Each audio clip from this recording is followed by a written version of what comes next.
Hai guys, welcome to Toa Podcast.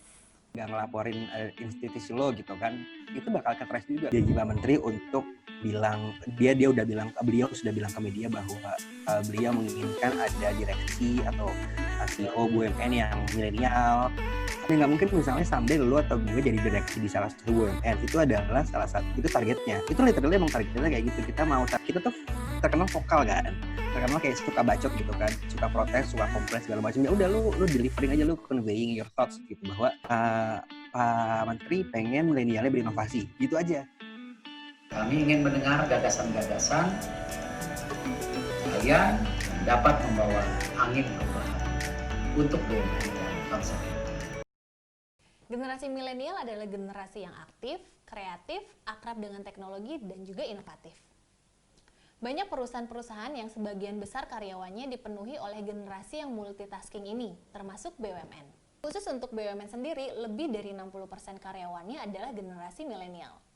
Seperti yang dikatakan oleh Menteri BUMN saat ini, Bapak Erick Thohir, bahwa milenial lah yang bisa membawa angin perubahan bagi BUMN dan bangsa kita. Lalu bagaimana BUMN mengencourage dan mengimplementasikan ide-ide dan inovasi dari para milenialnya?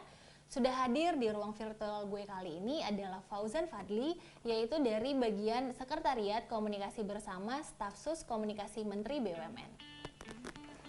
Oke, sekarang sudah hadir di ruang virtual kali ini adalah Fauzan Fadli. Fauzan Fadli ini adalah salah satu anggota dari Sekretariat Komunikasi Bersama di bawah Stafsus Komunikasi Menteri BUMN. Langsung aja Fauzan, silakan memperkenalkan dirinya. Selamat siang Eci, selamat siang Toa Podcast, salam kenal. Saya Fauzan dari Sekretariat Komunikasi Bersama, staf khusus bidang komunikasi Menteri BUMN. Hai Ci, thank you for inviting me ya. Oke, thank you juga sudah mau join. Langsung aja ya, jadi Sekretariat Komunikasi Bersama di bawah Stafsus Komunikasi Menteri BUMN. Boleh dijelasin nggak? Atau kita singkat, lebih enak ada singkatannya nggak? SKB aja kali ya. SKB Menteri BUMN gitu ya. SKB Menteri BUMN. Boleh dijelasin nggak Fauzan, SKB itu apa dan sebenarnya fungsinya itu apa di dalam Kementerian BUMN? Kalau di rezim zaman dulu ya, ada Stafsus 3. Stafsus 3 itu kan biasanya membidangi bidang komunikasi dan hubungan antar lembaga segala macam. Nah, di yang sekarang, zamannya Pak Menteri yang sekarang, Pak Erick Thohir juga ada Stafsus 3 dengan bidang yang sama, komunikasi.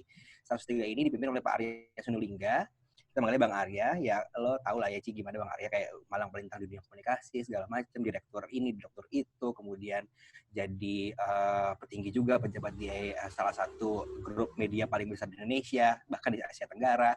Kemudian pas lagi beliau masuk jadi stafsus 3, stafsus komunikasi, beliau kayak, gue harus bawa siapa ya gitu, gue harus ngajak siapa ya gitu. Akhirnya diundang dah tuh beberapa BUMN. Gue juga nggak tahu kenapa list BUMN itu cuma terbatas. Salah satunya BUMN gue.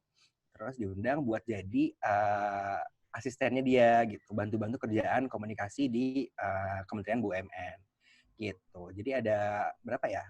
Awalnya ada 12 orang, 12 orang dari 8 BUMN lah. Jadi ada yang 2 juga gitu, dan salah satunya gue gitu sih. Tugasnya apa ya? Tugasnya sih secara garis besar, Bang Arya tuh kayak di hari pertama kita masuk, dia sangat membebaskan kita buat bekerja gitu. Dia nggak sama sekali, oh tugas lu adalah mengerjakan event A, event B, event C, atau presentasi ini, enggak. Jadi dia cuma bilang, lu ngumpul ber-12, lu bikin struktur lu sendiri, lu nentuin lu jadi apa, lu nentuin lu tanggung jawabnya kayak gimana, nanti present ke gue. Gitu. Akhirnya kita ngumpul, kemudian kita sepakat bikin 4 klaster di situ sebenarnya awal-awalnya. Ada CSR PKBL, kemudian ada youth management, kemudian ada event and sponsorship, satu lagi ada social media. Jadi di situ baru tuh dibagi-bagi, oh ini gue di sini. Akhirnya gue kedapatan di youth management, yang adalah spirit of millennials rezim zaman dulu. Oke, melanjutkan Spirit of Millennial yang terdahulu sebenarnya. Cuman sekarang udah nggak pakai lagi. Masih tetap Spirit of Millennial atau mungkin ada yang Belum ada sih kalau gue belum ada arahan dan belum ada ideasi apa-apa tentang replacement spirit of millennials. Cuma untuk yang di cluster gue yang di youth management ini gue karena kan yang tadi gue bilang abang tuh sangat membebaskan sekali timnya buat ngapain aja selama bagi dia itu fungsional, kemudian ada faedahnya gitu, dia akan oke. Gue belum propose untuk replacing spirit of millennials. Tapi sekarang yang lagi jalan itu kita dari kota ke kota kita bikin millennial gathering. Itu dari situ nanti kita bakal optimasi milenial-milenial di sana buat lebih sinergi lagi dan lebih mengaktifkan yang namanya rumah kreatif BUMN kan. Itu rumah kreatif BUMN bakal ditransformasi jadi rumah BUMN.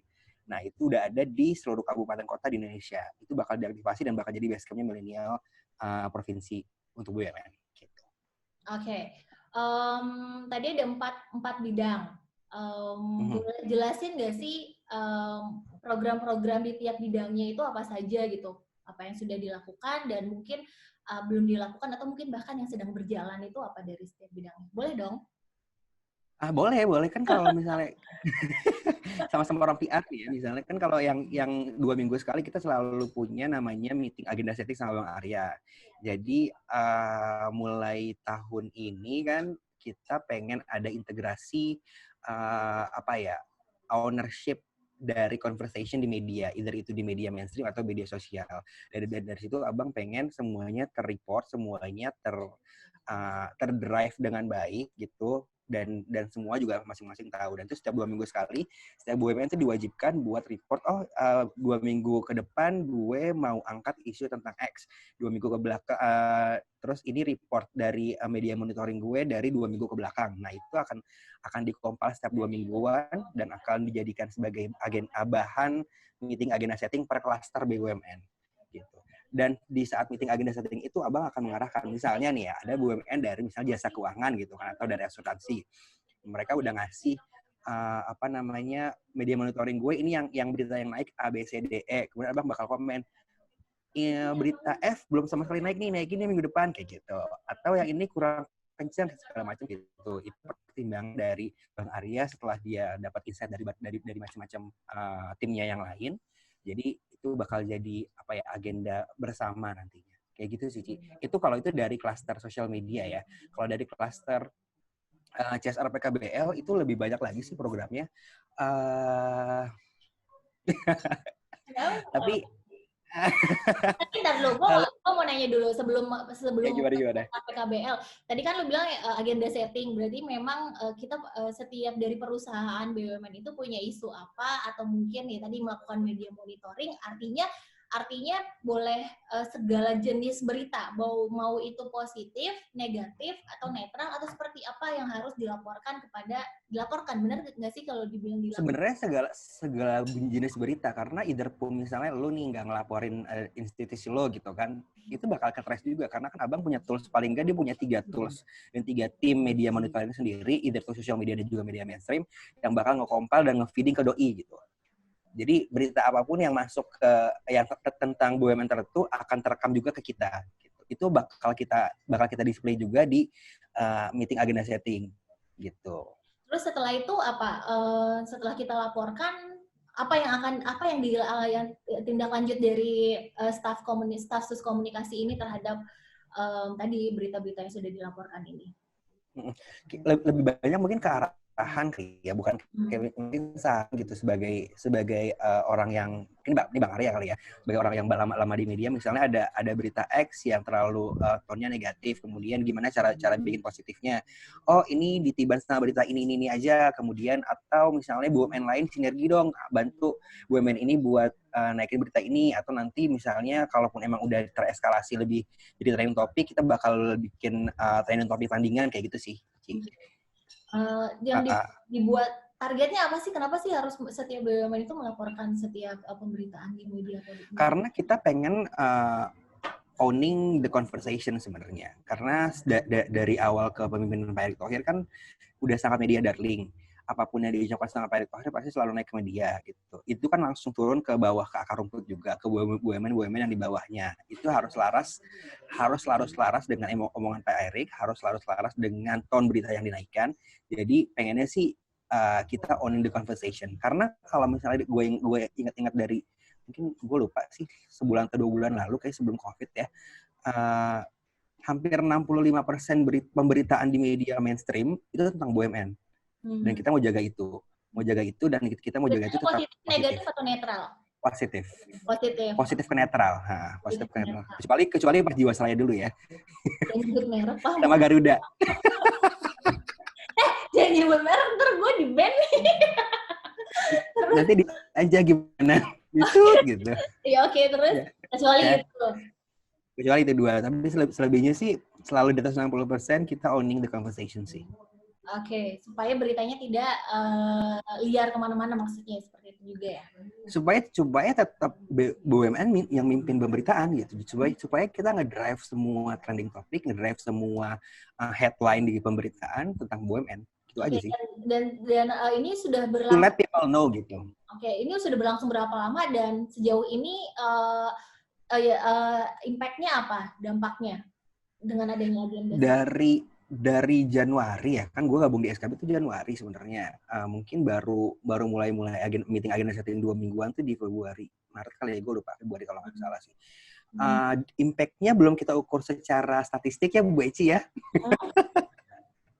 Tapi kurang lebih sih kalau menurut gue, karena mungkin lo juga sebagai milenial BUMN yang sudah sangat lama gitu di BUMN ya. Gue sih mikirnya gini sih. Jadi hubungan antara BUMN dengan staff sus dengan kedeputian itu menjadi sedikit lebih hangat, lebih intim gara-gara kita frekuensi ketemunya jadi besar gitu loh. Oke, enough for agenda setting. Sekarang gue mau lanjut ke tadi, menarik banget lu tadi adalah di bagian youth, bagian milenial lah ya gitu. Terus ada program apa sih tadi, youth apa? Gue lupa tiba-tiba. Youth management. Oke. Spirit of milenial lah kalau lo lupa lah. Nah, oke. Punya program apa terhadap milenial, dan kalau nggak boleh disebutin juga nggak sih sekarang tuh dari ratusan BUMN ya yang ada di Indonesia ini, udah berapa banyak sih milenialnya di BUMN, dan ya itu tadi punya program apa sih untuk milenial tersebut? Programnya banyak, bukan banyak sih sebenarnya. Programnya ini program pribadi plus ada beberapa juga program yang gabungan sama teman-teman, karena sekali lagi tadi gue bilang pas gue join di SKB, abang sama sekali nggak ada ngasih arahan harus ngapain dan segala macam. Q-nya cuma satu waktu itu, Pak Menteri pengen milenialnya berinovasi, gitu aja. Cuma itu doang, satu kalimat doang. Kayak, can you imagine gue harus bikin program apa dan harus ngapain sama 157 BUMN, 157 termasuk yang minoritas ya. Kayak, duh, ngapain nih? Gue akhirnya coba propose segala macam. Akhirnya ada 5, paling nggak 5 ya. Gue cuma 3 lah. Ada 3 yang lagi ongoing sekarang. Yang pertama, sesuai sama briefnya pertama tentang inovasi, gue bikin Millennial Innovation Summit, karena dari pengalaman gue di beberapa BUMN kan pasti udah punya kompetisi inovasi internal.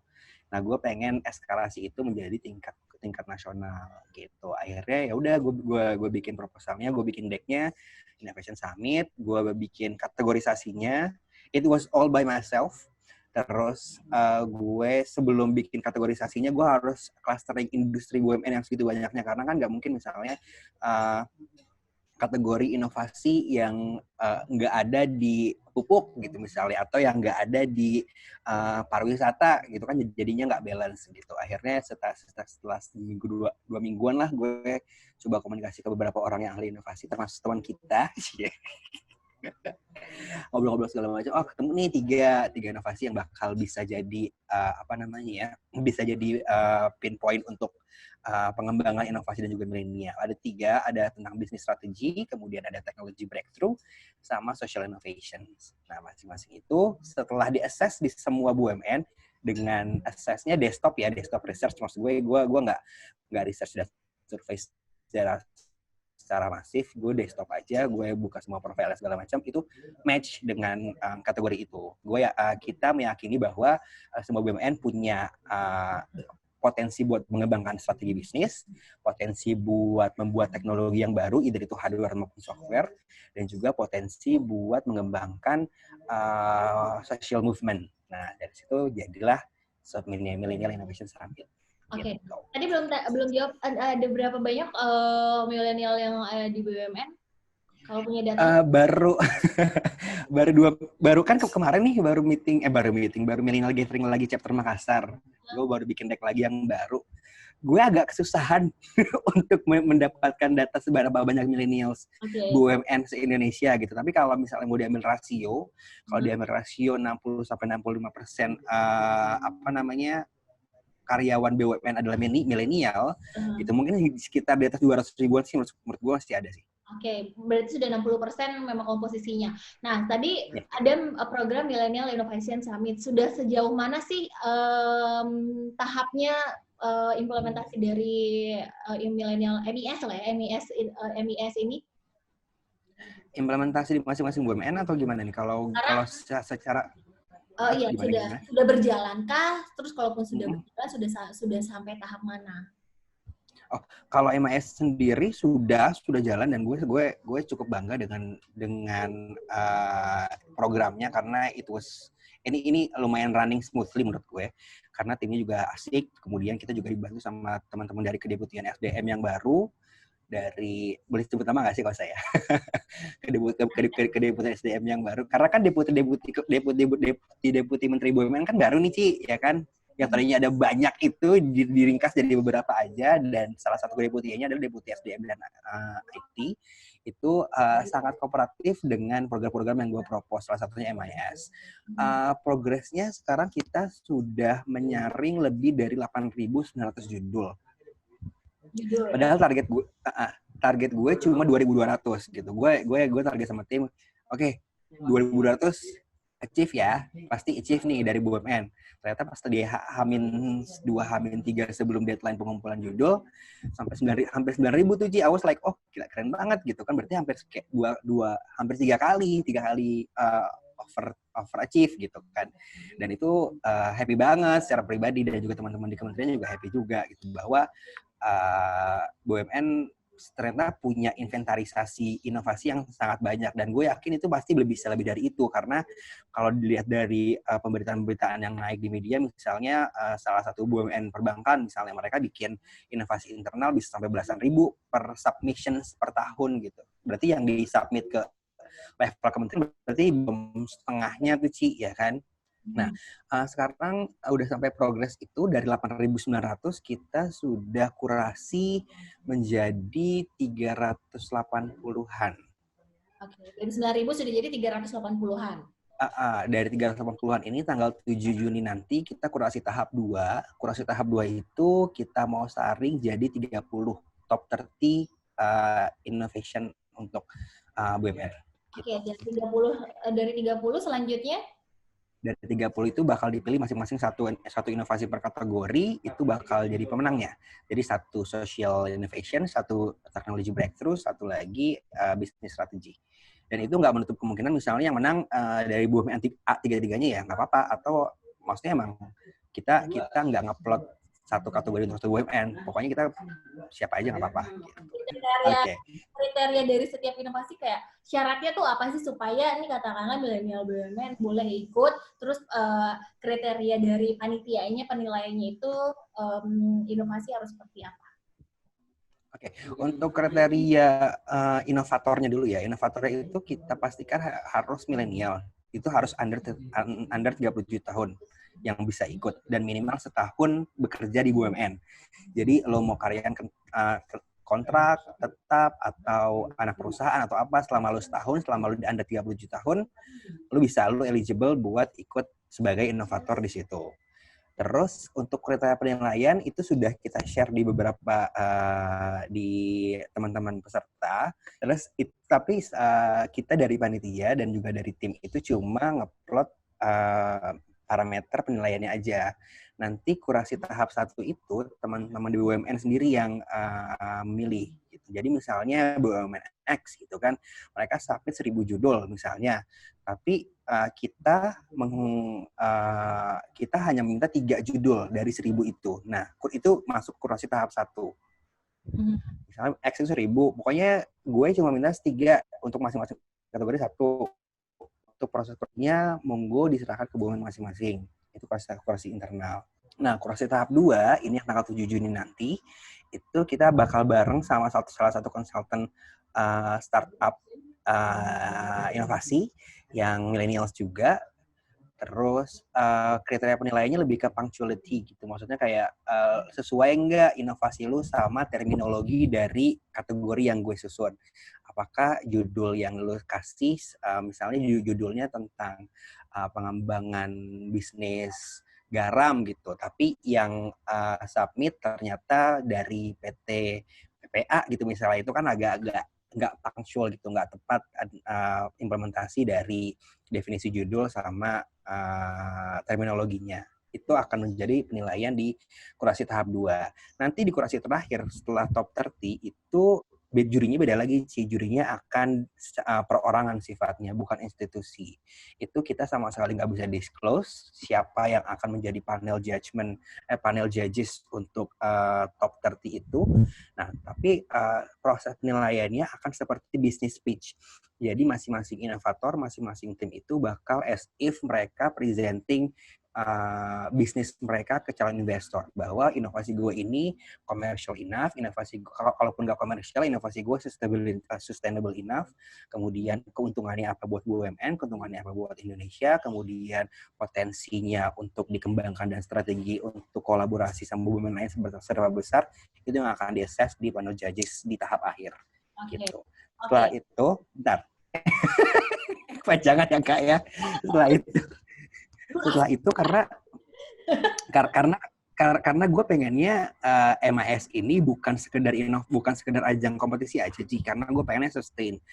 Teman-teman juga setuju dan pengennya sustain. Jadi setelah nanti mereka udah terpilih nih tiga juaranya, mereka bakal masuk ke BUMN Innovation Academy. Maksudnya adalah apa? Jadi mereka bakal kita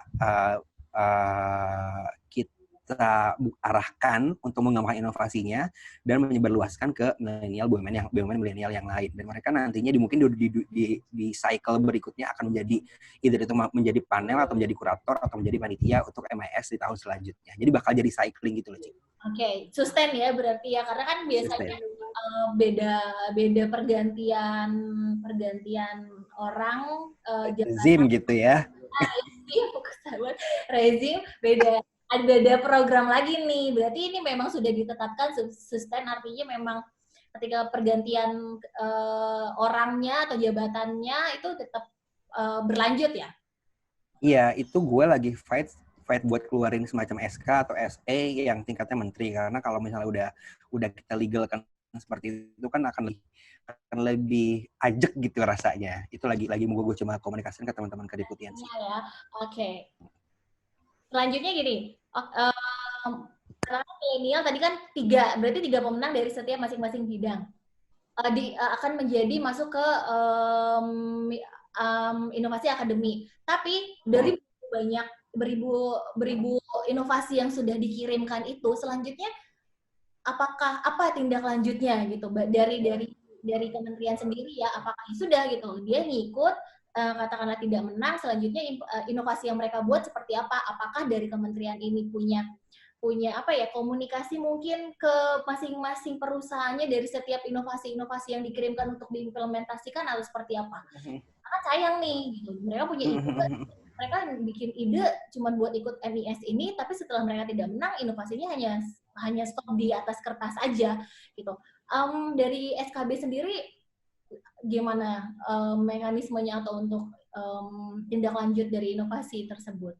Dari 8.900 yang sudah masuk judul inovasi, hal pertama ada yang gue mau jawab adalah gue yakin inovasi-inovasi itu judul-judul yang inovasi yang disubmit itu adalah judul inovasi-inovasi yang sudah atau sedang diimplementasikan di BUMN masing-masing.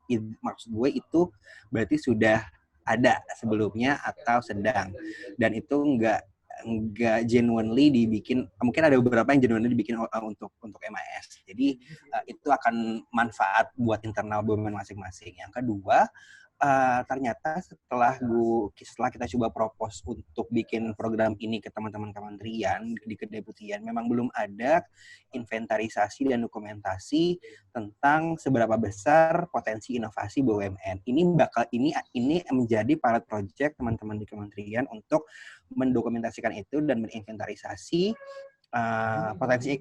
potensi inovasi. Itu bakal diapain? Itu akan didokumentasikan saja. Ya, akan cuma dokumentasikan aja. Tapi setelah dokumentasikan itu kan bakal menjadi terjemahan yang jadi lebih luas gitu. Misalnya itu bakal jadi pertimbangan untuk clustering BUMN yang baru, atau misalnya untuk tiering BUMN atau untuk segala macam. Jadi misalnya BUMN A ternyata sabit inovasinya jumlahnya sekian, dan dari sekian itu kebanyakan mereka kuatnya di teknologi gitu kan. Itu bakal jadi basis data teman-teman di SDM, di kedeputian SDM buat do something gitu. Dan bukannya gue nggak bisa disclose buat apa do something-nya, karena memang ini adalah pilot project dan ini bakal useful banget sih.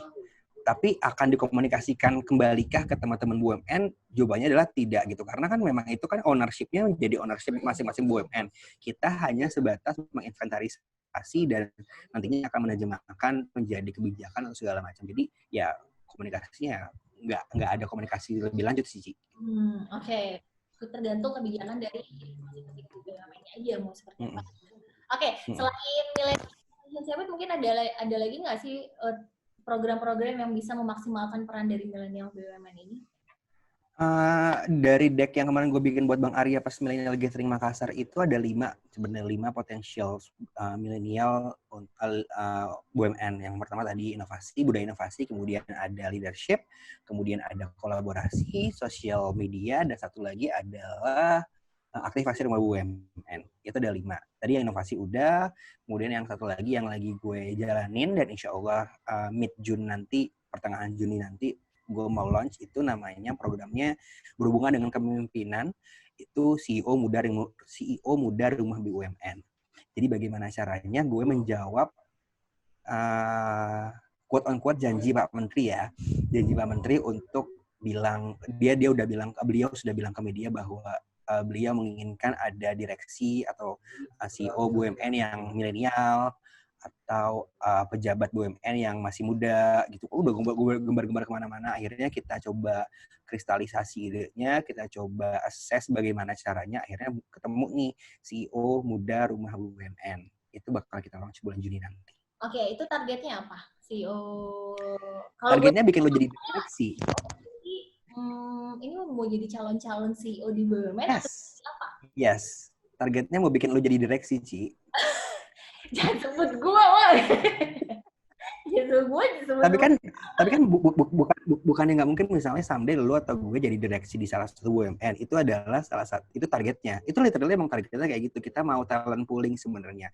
Talent mobility dan juga talent pooling dari teman-teman milenial di BUMN untuk kita tracing nih ada yang potensi apa enggak buat jadi pemimpin di BUMN yang masih muda gitu. Itu targetnya sederhana sih. Cuma prosesnya agak panjang. Mekanismenya lah ya. Mekanismenya apa?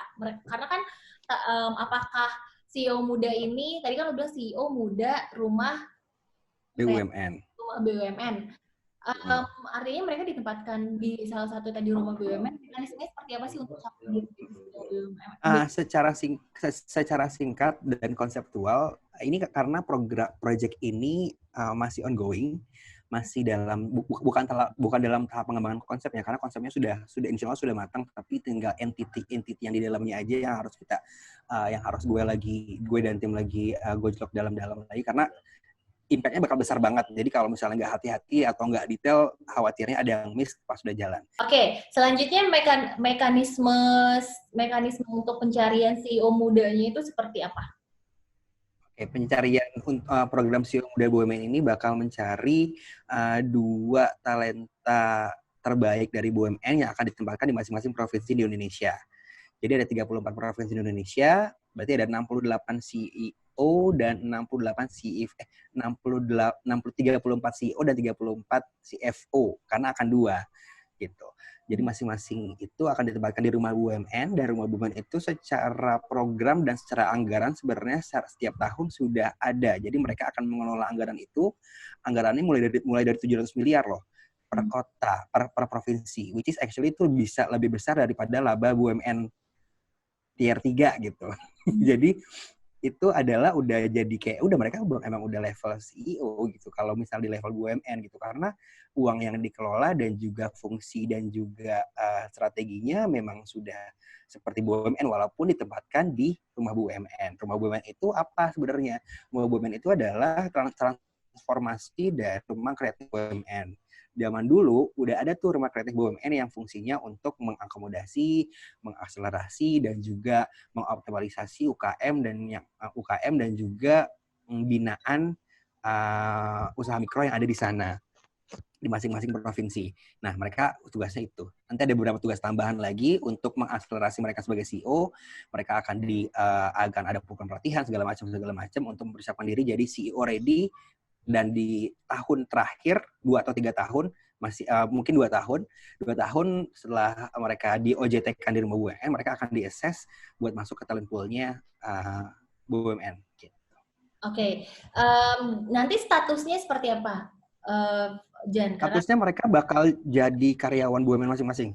Oh, tetap ketika mereka menjadi BUMN berarti mereka tetap menjadi statusnya karyawan dari BUMN perusahaan mereka masing-masing. Tetap. Itu yang 2 atau 3 tahun setelah mereka masuk ke dalam rumah BUMN itu, mereka akan dipromosikan. Yes. Okay. Mereka akan masuk ke namanya talent pool management systemnya Kementerian BUMN, dan yang bisa masuk ke talent pool itu adalah sebenarnya cuma secara regulasi cuma BOD-1. Berarti setingkat SVP ya, SVP atau SEVP di BUMN.